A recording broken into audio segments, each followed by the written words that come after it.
Welcome to the DTC Insider Podcast, where online business owners come to find actionable tips and tactics to grow their businesses. Now, here's your host, Brian Roisenthal.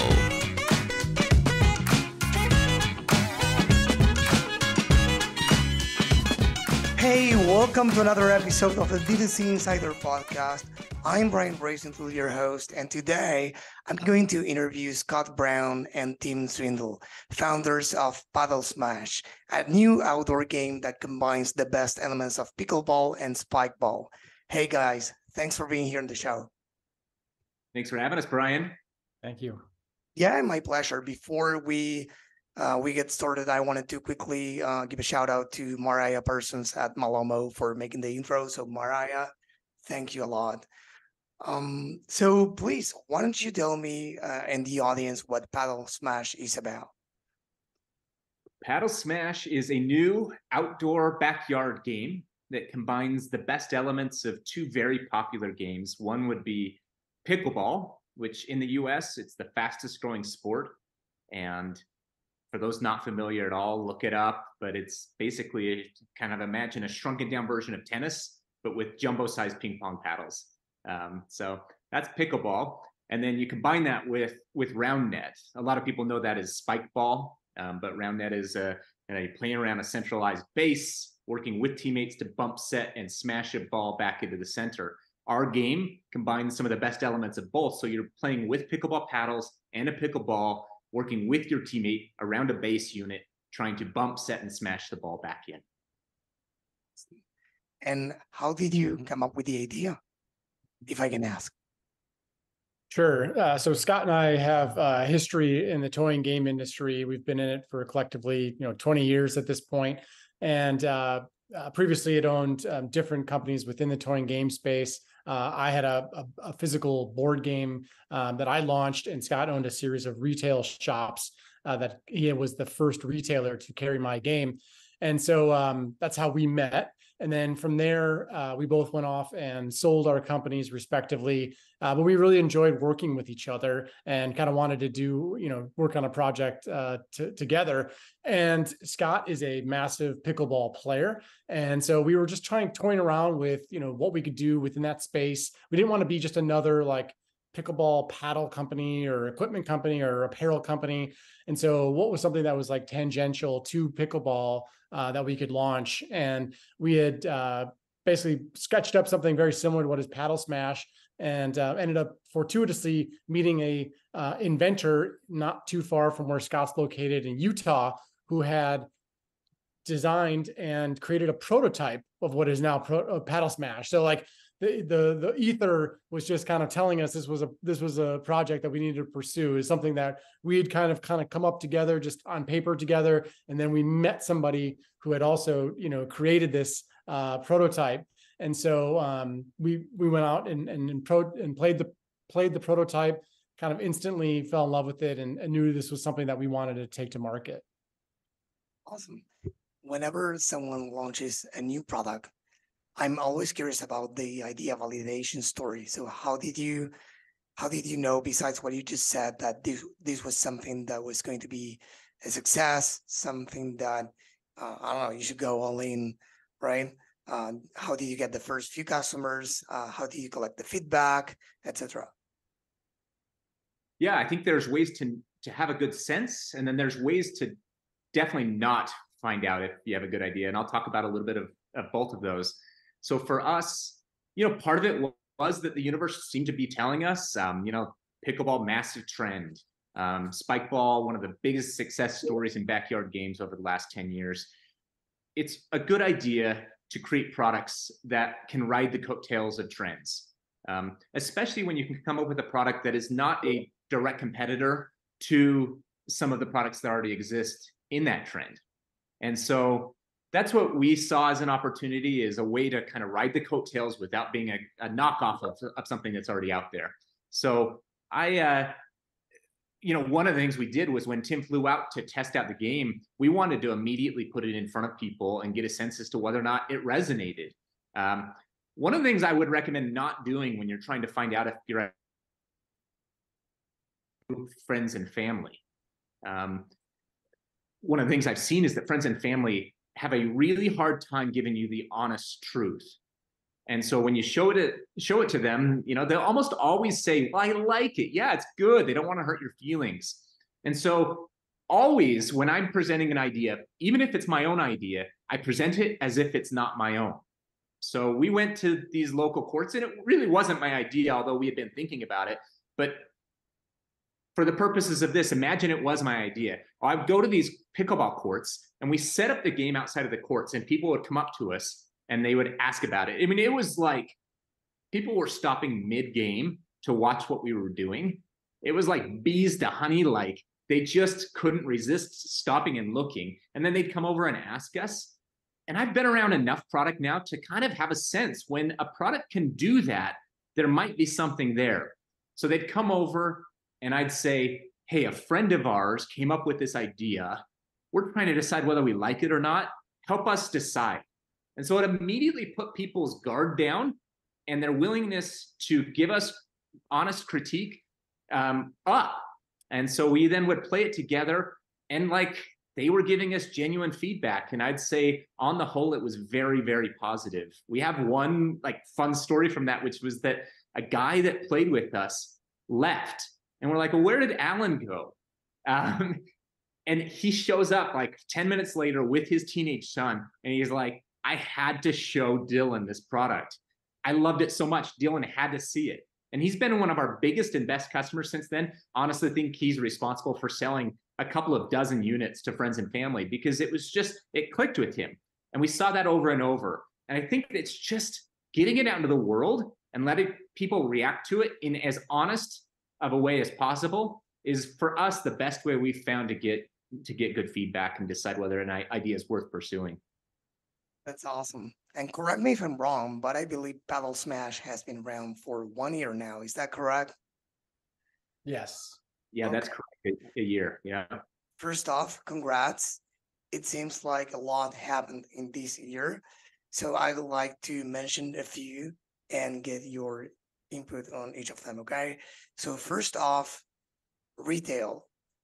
Many companies in the first year many companies in the first year try to figure out many things, and many of the ones I know of, they don't even think about launching on retails or multiple channels, and you guys did.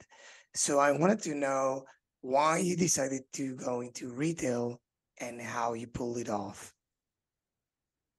Well, our initial plan was direct to consumer.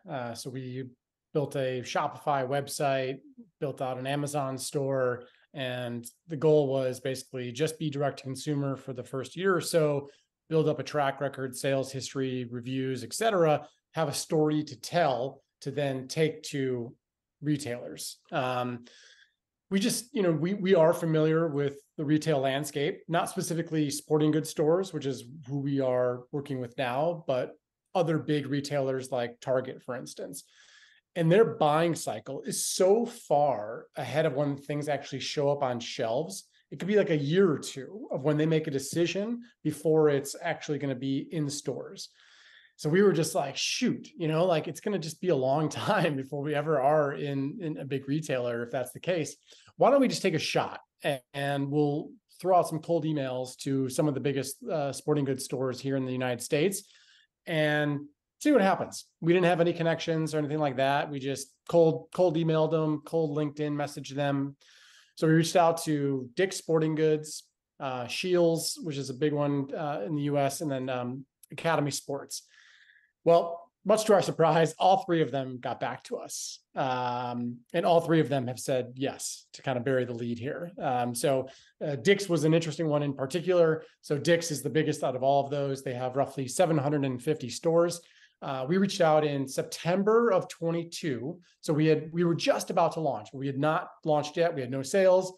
They invited us to come visit them in Pittsburgh and to pitch them in person.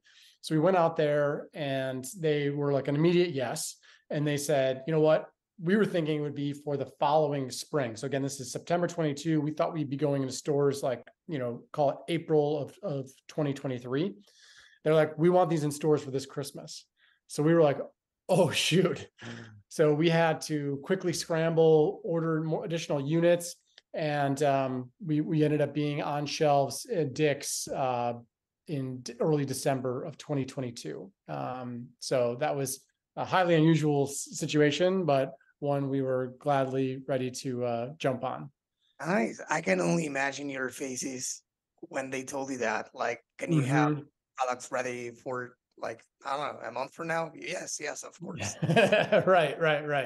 Yeah, I will say, like, it was, they wouldn't do a full chain in that scenario. It was a test store scenario, so like 20 stores. But even with 20 stores, I mean, they're doing pretty big volume. And so, it definitely caught us by surprise, but a welcome surprise. Yes, and I have heard all kind of stories from companies on retail. So can you tell us from your point of view the pros and cons or ups and downs of being on retail with your company? Yeah, I mean, I used to be on the other end of it. I had a chain of retail stores, so I understand both perspectives. And I think, the biggest upside of being in a retail store is just exposure, getting in front of customers you wouldn't otherwise. Dick's Sporting Goods. So I'd say that's the biggest, and like hand in hand with that is the size of those orders. It can really change the trajectory of your company's growth getting into a store like Dick's. 700 locations, and imagine if they were to buy, I don't know, call it 6 units per location. That's a massive order for us for a brand new company. And that's a positive and a negative. There's a risk associated with that. If you have to then outlay all the cash to buy that amount of inventory, there's a risk.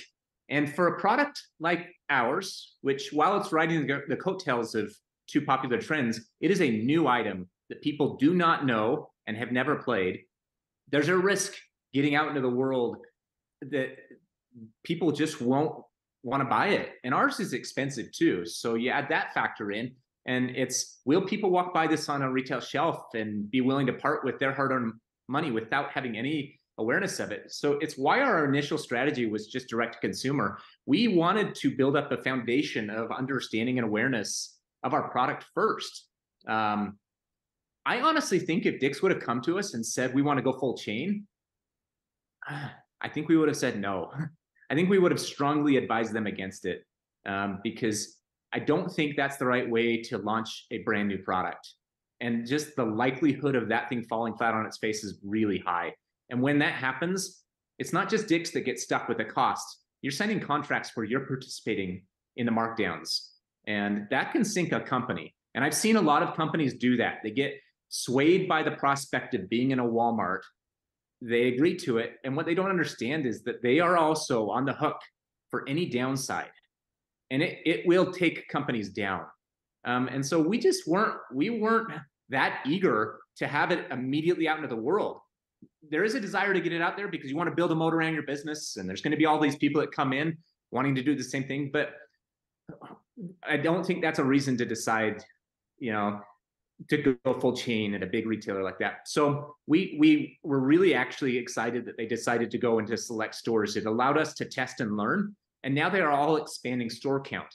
And they're doing it gradually, which is what we would advocate for. It's great. Kind of take it slowly and allow the customer base to build around your product. That's great advice. Thank you. And I've talked to many D2C brands going into retail. They were D2C first, and then they went into retail. And they told me from their experience, at least, that there were some, let's say, marketing elements or some things that they underestimated when they went into retail. For example, the importance of the packaging design, right? Because when you ship a D2C order, the client sees it and that's it. They already bought it by then, but when they see it on the shelf, it's a totally different thing. It's like the landing page, right? What they see about you. So what would you advise fellow founders listening in the same position as you were a few months ago to keep in mind about that or something else? Well, you're absolutely right. That's a big one that you just pointed out is there is a art to the retail packaging. It acts as basically a billboard. And so how can you, with the same restraints that all companies have with the size of the shelves that it's going on, stand out from the crowd and tell your story to somebody that's walking by literally in a flash of a second. You have to kind of catch their attention. I'm just going to give credit to Scott here. Scott has a very strong graphic design background, and he's really good at that. So relied heavily on Scott for that, for our situation. One of the things that we did that is kind of a newer idea that we've appreciated is adding QR codes to our packaging. And so because you are limited with the real estate that you have on the packaging to tell your story, and you don't want to jumble it with like trying to tell too much, we've introduced, and we're definitely not the first people to do this, but introduced a QR code. So everyone's pretty familiar with those now. And so right on the front of our packaging, it's like, you want to learn more or see it in action. They can take out their phone. So you're now creating this like digital experience that's in person, and it's allowing to kind of bring the game to life, providing people a lot more information about how to play the game, et cetera. And so that was something that was new for me this time around, but one that I think is a takeaway that I would definitely do with almost any new product I'd come out with, is like somehow bring them into a digital realm where you can share more of your story, maybe collect their info, et cetera. That's awesome. Now talking about press, I know you got some press in the first year. How did you land these? I mean, I think you received coverage on the Today Show, Good Morning America, Wall Street Journal, Forbes, and many others. So was this through a PR agency, or how did you pull it off? Some of it was through an agency, but I will say that some of the earliest opportunities came organically or through connections we had.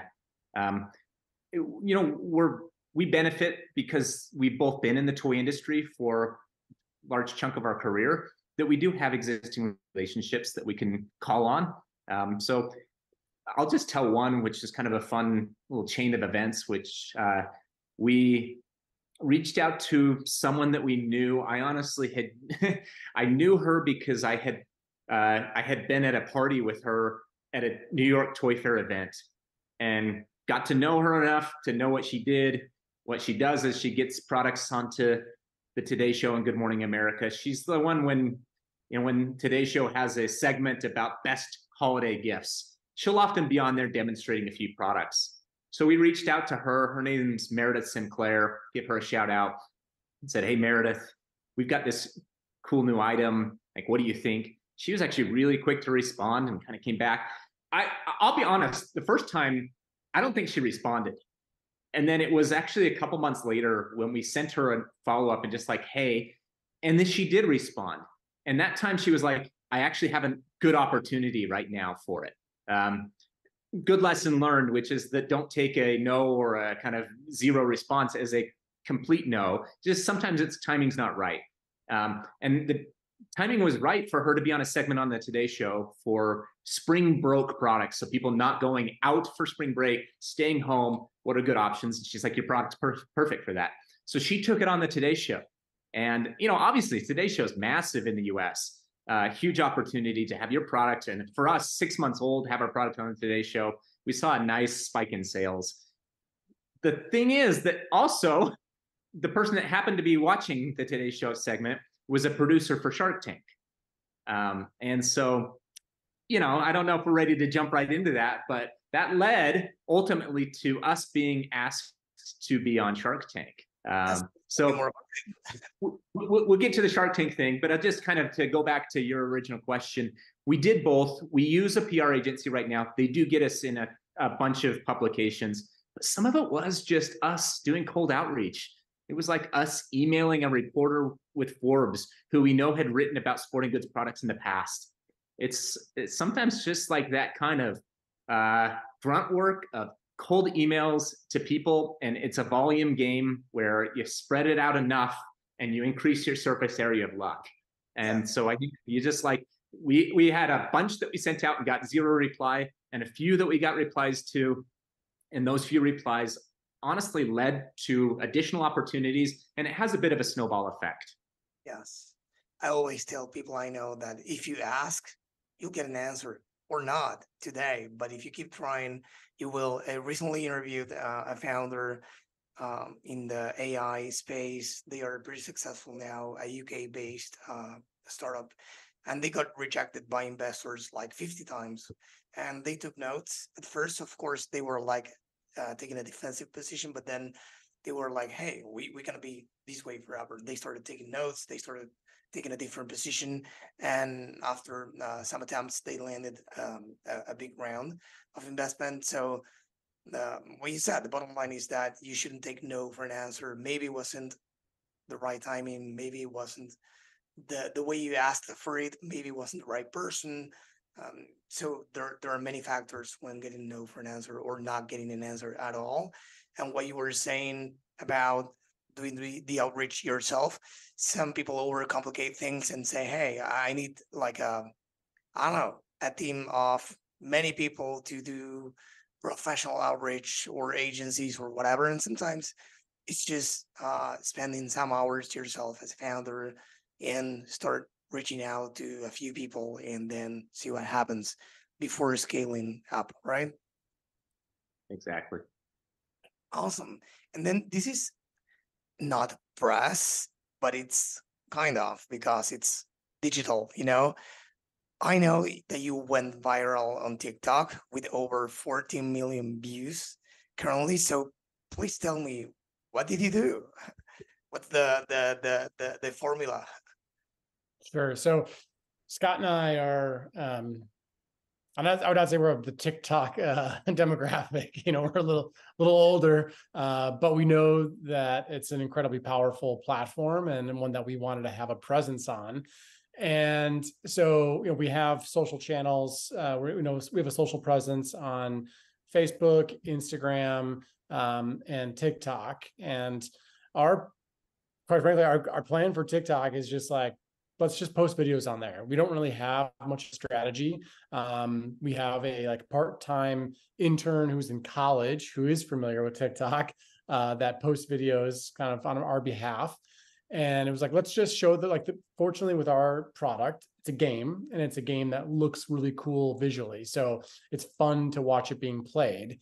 And so that just makes for good content naturally. And so we just post videos on there, and we've tried getting a little fancier with the videos where we've done editing, we've added music or text, etc. The video that is in question here, the one in particular that went viral with the 14 million views, has none of that. It is just a shot on an iPhone, beautiful setting, a really cool point.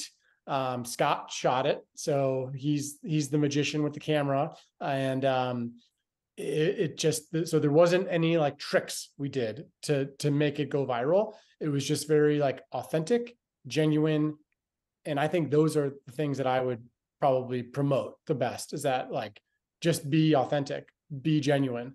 Don't try to like make it all tricked out, fancy, adding different graphics, etc. And that seems to be what works well for us.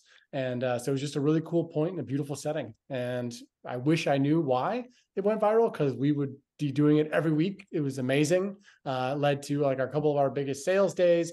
It led to just countless inbound interest in the product from retailers, from, you know, internationally. It was probably the most impressive, just from people all over the world wanting to carry the game. So the exposure we got from it was phenomenal, and it cost us nothing, which is just unbelievable. So yeah, hopefully that answers it. I mean, to Tim's point though, I mean, we've now tried to replicate that, you know, a few times. It's like beautiful setting, good looking people, feels organic, and they don't take off at the same pace. And it's just a volume game. You just don't know. And so you've got to keep trying, and then sometimes it'll work and sometimes it won't. So yeah, I think it's just gotta, there is no recipe. I don't think there's any perfect recipe for how to do it. It is just a volume game, and sometimes it gets picked up by the TikTok algorithm and then can spread. I really love everything you guys said, because one, whenever I talked to someone in your same position with a viral video. They have no clue why it went viral. It wasn't the most produced video at all. So it matches what you guys are saying. And what you just said about consistencies, it's something that top creators advise to people who want to get started creating content, or to brands in the same position, right? To be consistent, to try to do volume. And I think I recently read in a book, I don't remember if it was Atomic Habits or some other book, that a university, I think in Florida, did a research, and they divided the class in two groups. One to one, they asked them to record, or to, it was a photograph class. So they asked them to take as many photos as they could, and they needed to, I don't know, to deliver, I don't know how many of them, but it was like a quantity game. And to the other group, they said, hey, you should deliver one, but it needs to be like the perfect photo, right? And what they discovered is that the first group, the one they wanted quantity from, was the top performing group with the best pictures, because they iterated after everything they learned with the volume. So I think that's a great advice for brands. But I gotta know now, what was the video about? What was the video about? Yes. Honestly, it's just a point being played on Paddle Smash. So I'm in it. My wife is actually the one filming this one, and we just needed. So I said we were on Shark Tank, and we'll talk about that in a minute, I think. But we needed a video for that show to show how play happened, and so we just went to a backyard here in my community, and my wife was filming while we played. I got a couple of professional pickleball players to join us. It was their first time ever playing. And after 10 minutes of them just kind of getting used to the game, we started filming. And honestly, we got some of the best points we've ever filmed. And we just, I don't know, it was just because it was so casual, it felt authentic. It felt very organic. It wasn't planned at all. There was no script. It was just hey, let's just play. Someone's going to be filming, pay no attention to them. But yeah, honestly, it was just a point of Paddle Smash. It was just it looked fun. I can only imagine your wife's ego after you told her that the video she recorded was the top performing one. She's going to start charging us now. Yeah, for video content. That's right. Yeah. One of the things that's good about our game is that you want to see how it resolves. You want to see who wins the point. And I think that is a bit of a recipe for any content, is to create a hook that makes people want to stay till the end. And so for ours, it's natural that you want to see who wins the point. And so people stay longer. When you stay longer on your video, TikTok's more likely to keep serving that to viewers. That's awesome. So now I do want to talk about Shark Tank. So, I mean, first off, what is it like to be on the show? I know it's going to air later today, but please tell me, what is it like? How did you prepare?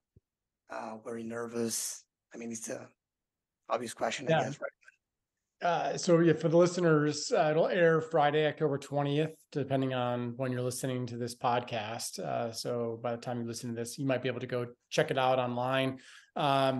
So yeah, in this case, so I'll share that this was actually my second time being on. I previously was on for a different product that I did with my niece, who was 10 years old at the time, and that ended up not airing. And so I think that's fortunately it worked out where I was able to go on again, because it didn't air, and I don't think they would have, asked us to come on again.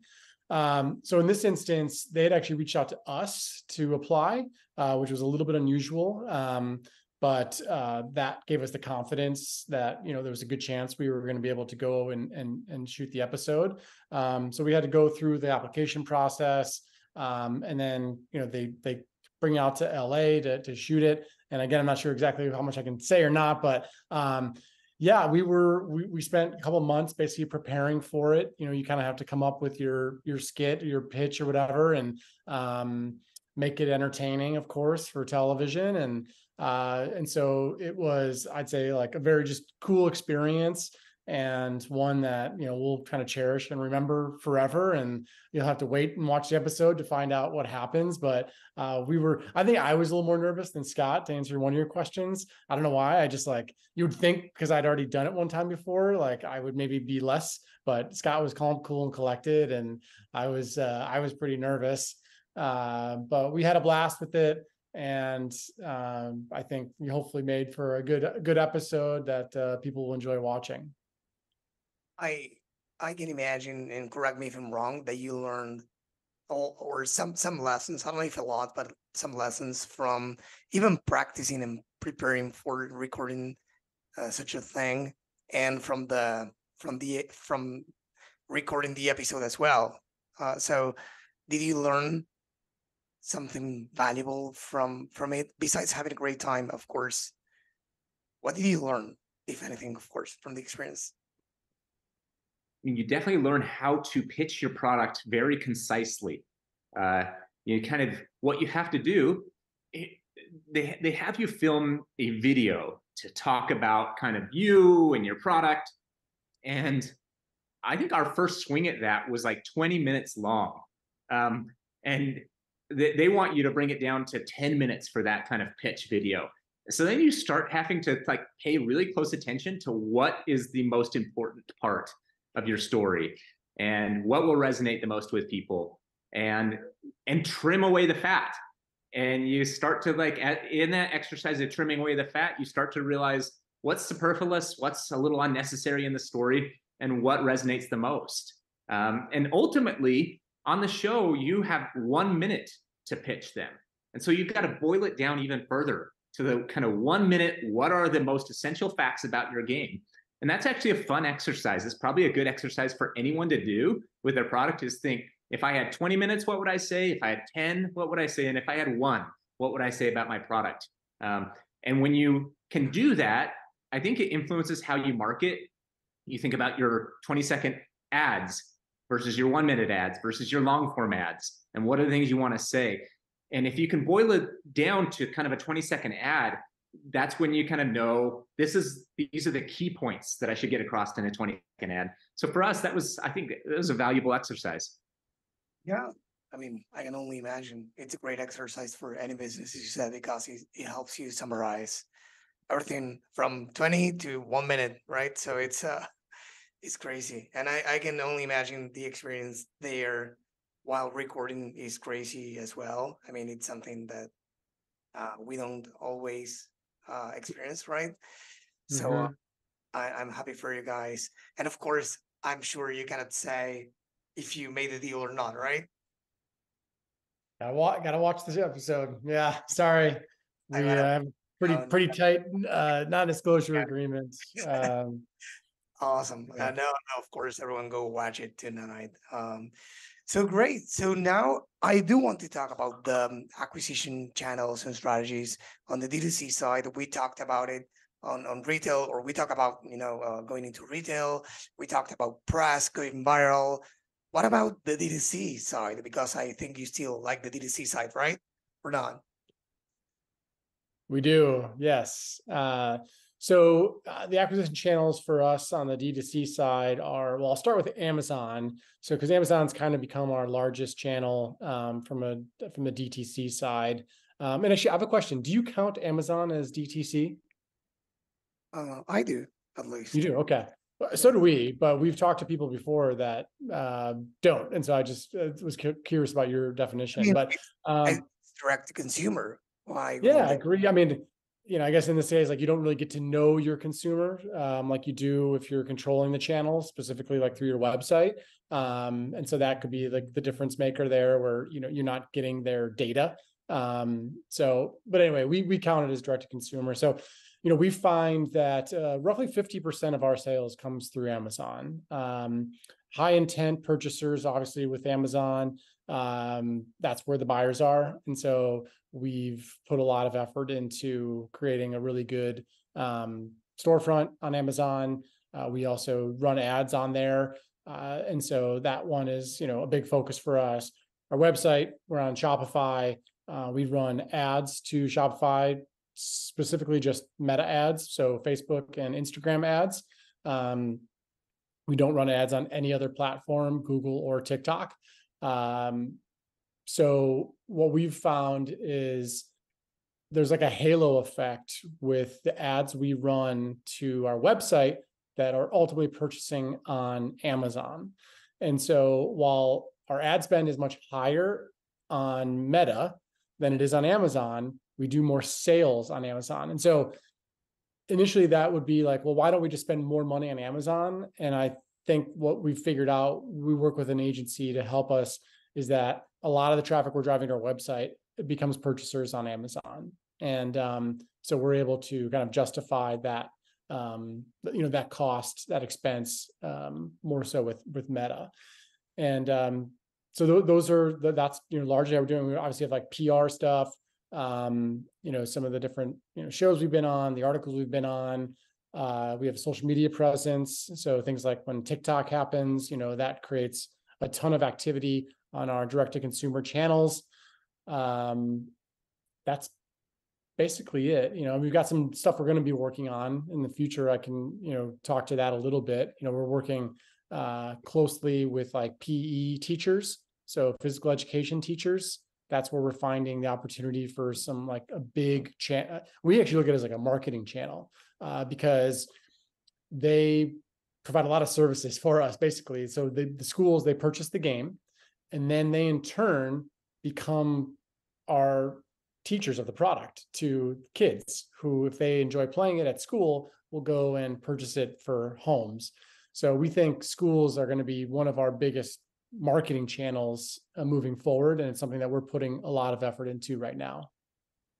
Yeah, I mean, they are like, I don't know if ambassadors, but they are they can work of the product one way or another, right? Yeah.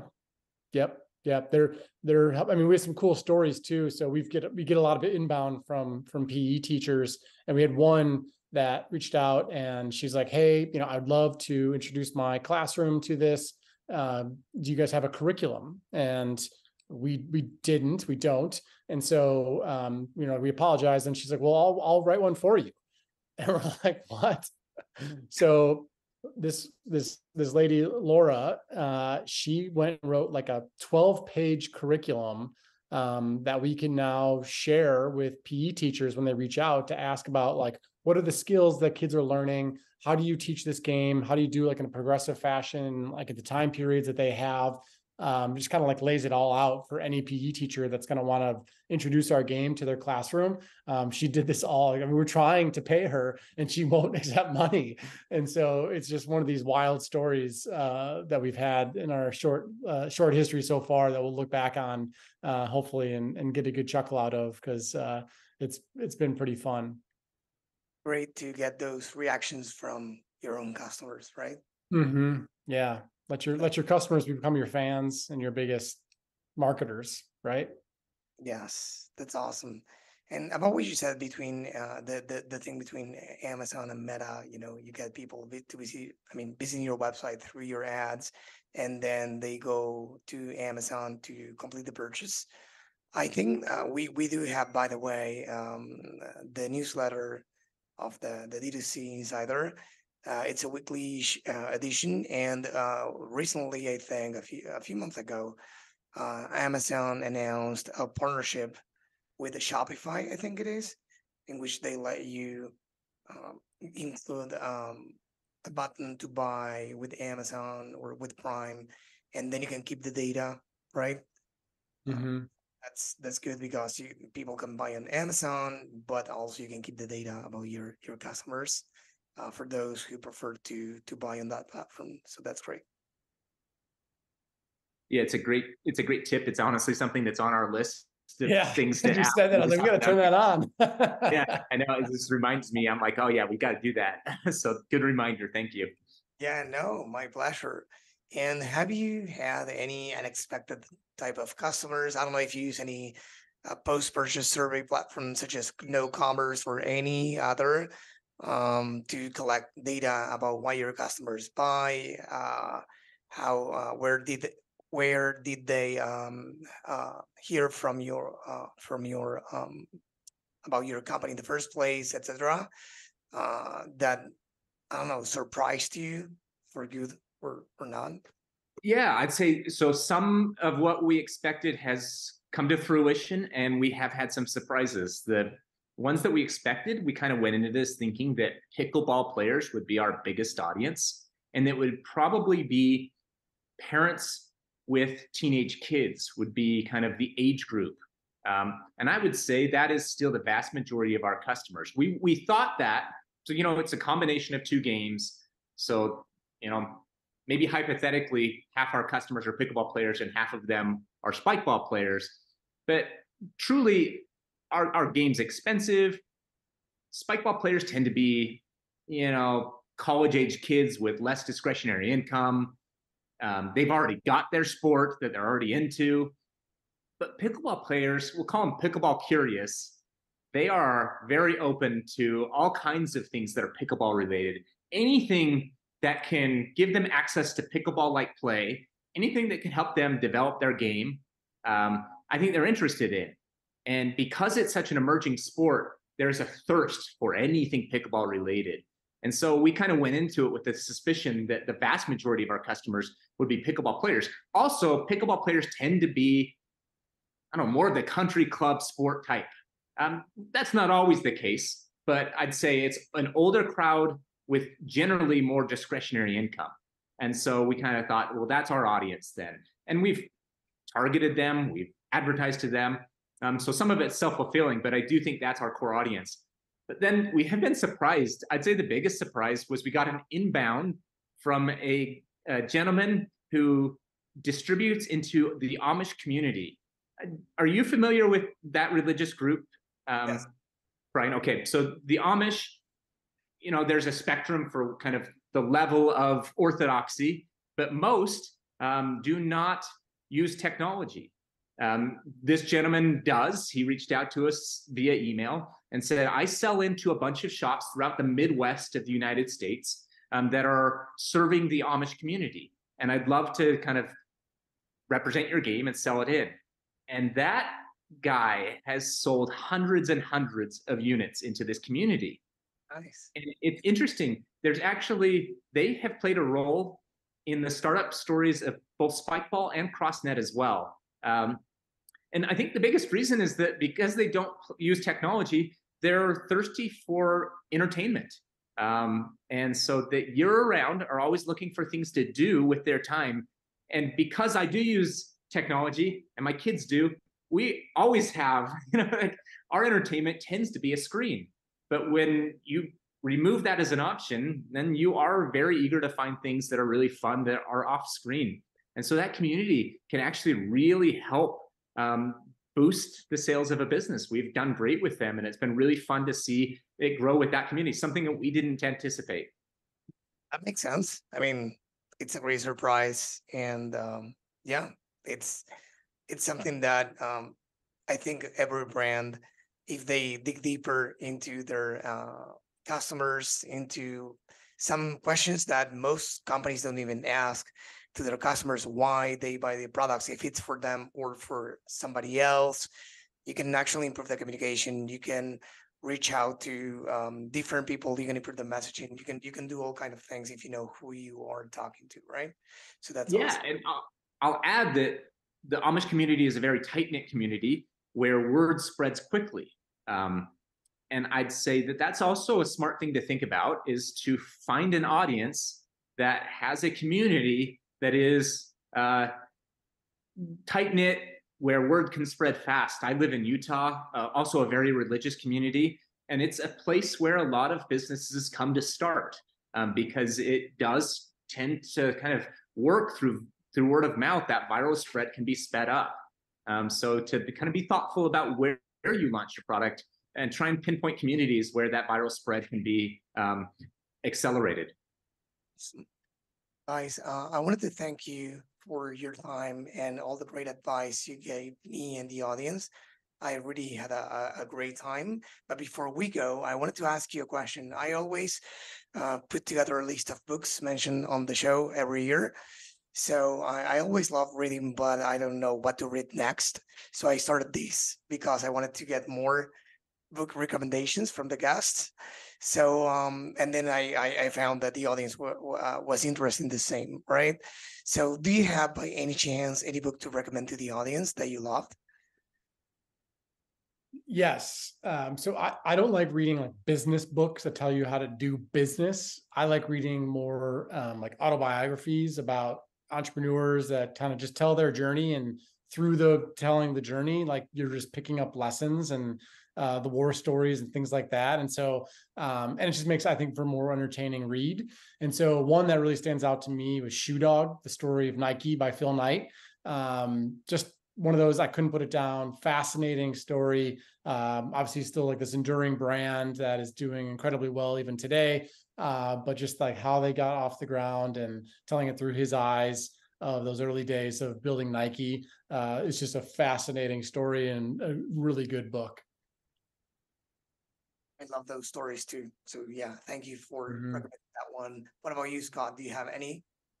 Yeah, mine is purely a business book telling you how to do business, but it's specifically marketing. It's called This Is Marketing. It's Seth Godin. So you know, Seth Godin, prolific writer, many books. This one's clicked with me the most. They're pretty bite-sized. They're smaller books.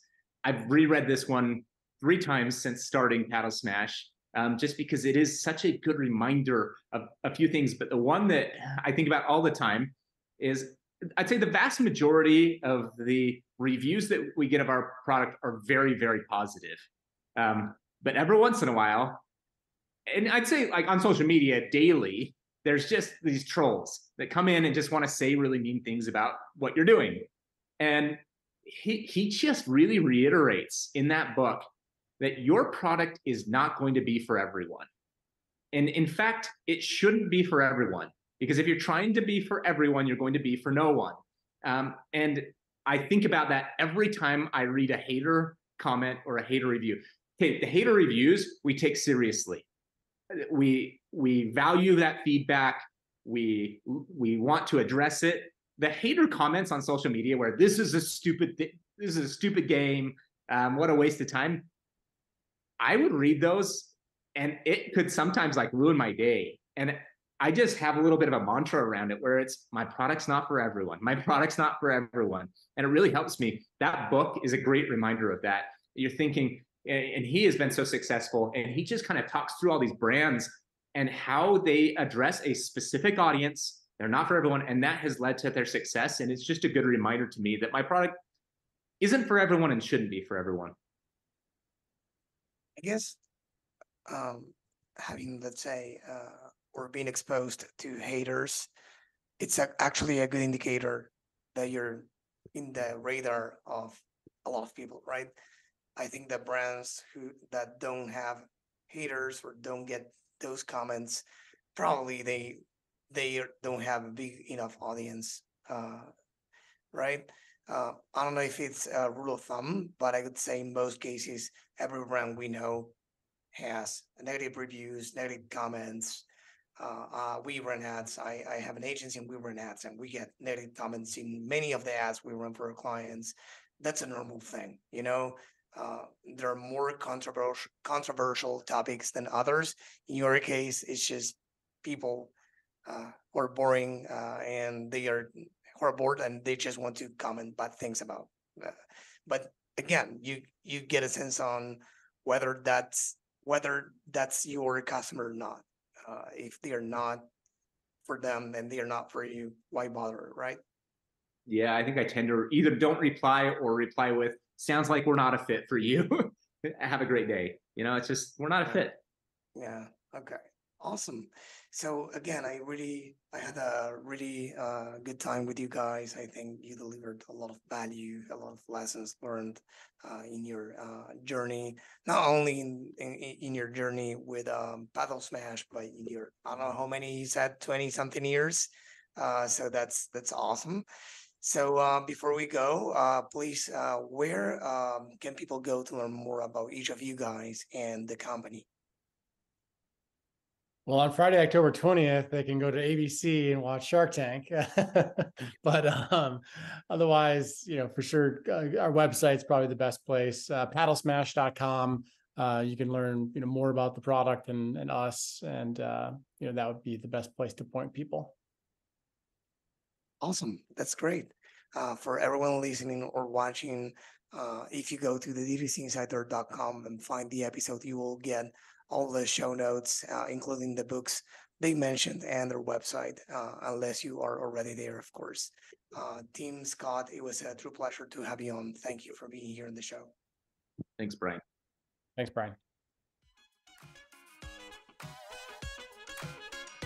This episode was brought to you by BSR Digital. We help DTC brands grow through paid ads and email marketing campaigns. If you'd like us to help your business grow, head on over to bsrdigital.com and schedule a call with us.